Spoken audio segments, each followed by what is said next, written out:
এক 12 বাটারি শরীর হলো বিয়া ঠিক হয়েছে বুঝছে।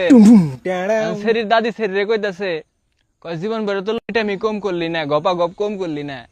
বাসর ঘরে জামাই যখন কাছে আসবো তখন একটু চিল্লানি মিল্লানি দিস, এত জামাই ঠিক পাইবো। বিয়া শাদী হয়েছে, ওর পরে শরীর জামাই বাসর ঘরে ঢুকছে, দুইহা মনে করেন মশাই টশাই টানায় বাত্তি বুত্তি নিবে সুন্দর করে হইছে।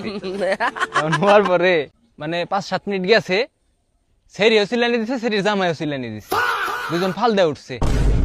ওঠার পরে জামাই কইতাছে বউরে, কয় শোনা তুমি এরকম চিল্লানি দিলা কে? একবার ধোকা খা চুকা। কয় তুমি আমার জীবনের প্রথম পুরুষ, আমি অনেক কষ্ট পাইছি, অনেক ব্যথা পাইছি, এই জন্য আমি চিল্লানি দিছি। বলেন কি? সেরি আবার সেরির জামাইয়ের কাছে জিগাইছে, কয় তুমি চিল্লানি দিলা কে? बता दो ना। কয় আমার তো বিসি বুদ্ধা ঢুকে গেছে, এই জন্য আমি চিল্লানি দিছি। এখন ভাই আপনাকে কোন বন্ধু এরকম বাসর করে যায় চিল্লানি দিব, আর একটু মেনশনটা দিয়ে যায়েন।